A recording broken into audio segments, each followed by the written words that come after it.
People across the Mid-Ohio Valley are getting outside to enjoy the recent warm weather. Parents are bringing their kids to playgrounds so they can play outside until Old Man Winter comes back.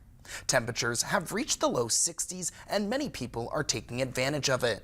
A lot of parents took their kids to Parkersburg City Park today to play on the playground. They played to their heart's content, sliding down slides and swinging on the swing set.